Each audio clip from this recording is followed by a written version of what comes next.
ഇടുക്കി ജില്ലാ പഞ്ചായത്തിന്റെ 2026-27 വർഷത്തെ ബജറ്റ് അവതരിപ്പിച്ചു. ജില്ലാ panchayat president professor Sheela Stephen അധ്യക്ഷത വഹിച്ച സമ്മേളനത്തിൽ മുൻവർഷത്തെ നീക്കിയിരിപ്പ് 3.12 കോടി ഉൾപ്പെടെ 129.87 കോടി വരവും 128.87 കോടി ചെലവും പ്രതീക്ഷിക്കുന്ന ബജറ്റാണ് വൈസ് പ്രസിഡന്റ് TS സിദ്ദിഖ് അവതരിപ്പിച്ചത്. 2026-27 വർഷത്തിലെ ബജറ്റ് ഇടുക്കി ജില്ലാ പഞ്ചായത്ത് വൈസ് പ്രസിഡന്റ് അവതരിപ്പിച്ചപ്പോൾ ആരോഗ്യ മേഖലയ്ക്കും വിദ്യാഭ്യാസ മേഖലയ്ക്കുമാണ് ഏറ്റവും പ്രാധാന്യം നൽകിയത്. കൂടാതെ തൊഴിൽ സംരംഭങ്ങൾ, കാർഷിക കാലിവളർത്തൽ വിഭാഗം, വിനോദസഞ്ചാരം എന്നിവയ്ക്കും പ്രത്യേക പരിഗണനയുണ്ട്.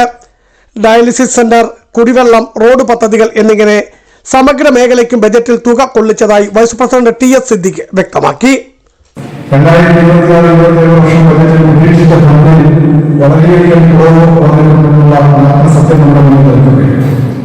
റോഡ് മെയിൻ്റനൻസ് സമയത്തിൽ ജില്ലയ്ക്ക് ലഭ്യമായ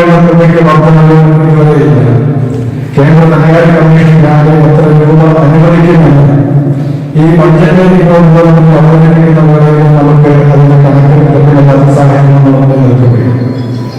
കഴിഞ്ഞ വർഷം ലഭിച്ച അതേ തുക തന്നെ ഈ വർഷവും ലഭിക്കുമെന്നുള്ള പ്രതീക്ഷയോടുകൂടി നോക്കുന്നു. കേന്ദ്ര സംസ്ഥാന സർക്കാരിൽ നിന്നും ഈ വർഷം പ്രതീക്ഷിക്കുന്ന ഫണ്ടുകൾ ഉൾപ്പെടെ ചുവടെ ചേർക്കുകയാണ്. അതുകൊണ്ട് പ്രധാന വകകൾ പ്രതീക്ഷിതം പ്രാരംഭ ബാങ്കിംഗ് ഫണ്ടുകളുടെ നിലവിലുള്ളത് 3,12,67,800 രൂപയാണ്. Plan fund, general, SCB, TSP, CSC fund 68,81,80,000 രൂപ.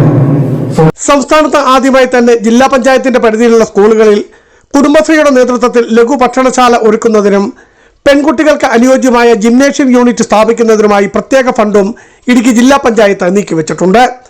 പ്രസിഡന്റ് ഷീല സ്റ്റീഫൻ അധ്യക്ഷത വഹിച്ച ബജറ്റ് സമ്മേളനത്തിൽ സെക്രട്ടറി സജു PK, വിവിധ ഡിവിഷൻ അംഗങ്ങൾ, വിവിധ ബ്ലോക്ക് പഞ്ചായത്ത് പ്രസിഡന്റുമാർ ഉൾപ്പെടെയുള്ളവർ പങ്കെടുത്തു. Biju Vaishanparambil, Idukki vision news, Idukki.